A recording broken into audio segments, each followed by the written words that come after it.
Hi there, how are you? My name is Marty Macisso and I am a broker with Regency Realty Group. I do specialize in the short sale process. I'm one of the, I'm based out of South Portland, Maine, but I've completed short sales all up and down the coast of Maine, all the way up into central Maine, from Buckfield down to Elliott, out to Chebeague Island, obviously in Portland, Maine, Scarborough, Maine, all over the place. So I'm happy to talk to anybody who has questions on the process. I can recently tell you last week I had 3 closings, short sale closings, where they came down to the wire, and I fought really hard, and I managed to get a great short sale approved for a borrower who had over $175,000 in deficiencies waived. She also got $3,000 cash at closing for relocation expenses.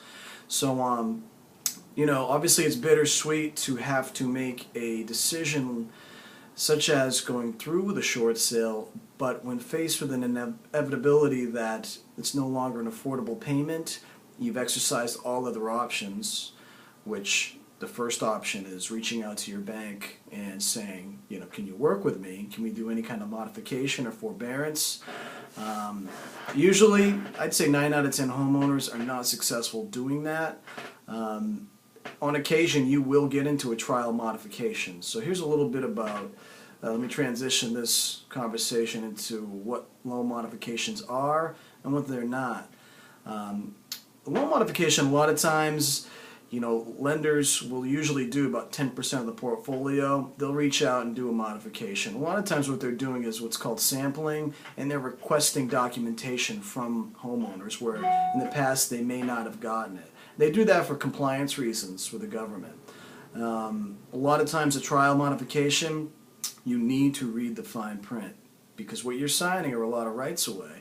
You're basically agreeing to send them a monthly payment where they say this is your new modification agreement, and it's put into a suspense account, which means it's not actually credited to your mortgage. They're not refinancing your mortgage. They're not really even modifying anything. It's a trial modification payment that that says specifically, if you're late at all on this, we will void the entire agreement. Will continue with foreclosure activity. If you actually even read it further, it says this trial modification will not suspend any foreclosure activity. So what you're doing is you're praying that the kind businessmen at Bank of America or Citi Financial, or you name your lender, they're going to fulfill their word. Well, the modification program's a joke. It has been. Even if you get into the permanent program, a lot of times those are only good for 5 years. It's basically like a 5-year adjustable. So it's not a lot of times a principal reduction. Principal reductions have not happened. They're not happening. If you hear of anybody getting an offer for a principal reduction, a lot of times it's a second lender who's so far, what I mean by that is sometimes you have a first mortgage. Let's say your market value is $200,000, you got a first for $170,000, but then you also have a second mortgage for another $100,000.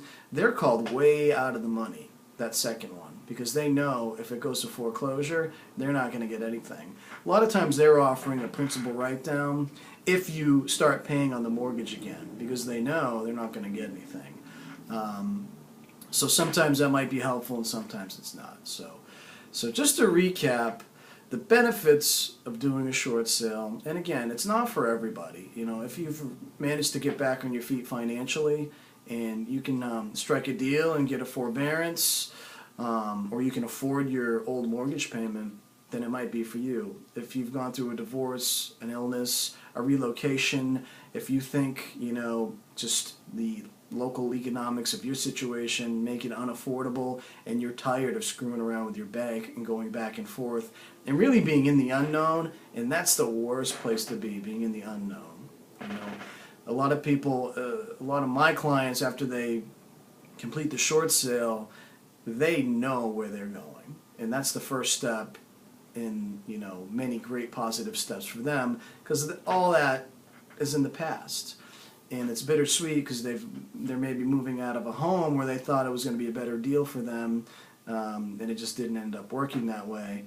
but you know, they're moving on. So first is peace of mind. Second is get the deficiency waived, get it settled. It's not always easy to do, but I fight for that. I never tell a homeowner or a seller when I get an approval letter, unfortunately they're not waiving the deficiency, go ahead and take this deal anyway. I say, we're not taking this deal. We'll go back to the drawing board if we have to start from scratch. It doesn't have to happen, but it happens. And you know, work with a broker who's going to fully disclose everything in these approval letters and say, this is, I say right off the bat, this is a great deal. This is why. Bam, you're getting cash. Bam, deficiency's waived. It's going to settle the debt for less than full. Your credit's going to season a lot quicker than a foreclosure or bankruptcy. Or I come back and say, okay, here's what's happening. They're asking for a cash contribution and a promissory note. Let's fight this, you know, and you can. There are ways to escalate certain files that aren't moving correctly. So it's a long video post, but you know, break it down, replay it. If you have any questions, shoot me an email, give me a call.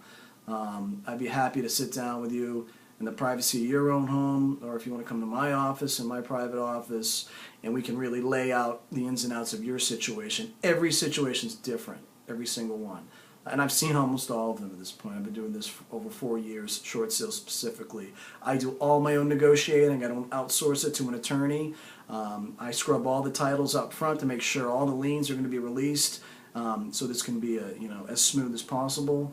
And that's just a short kind of number of things that I can do for you or a loved one that you may know is going through a hardship and where this may be an option. So thanks a lot. You take care.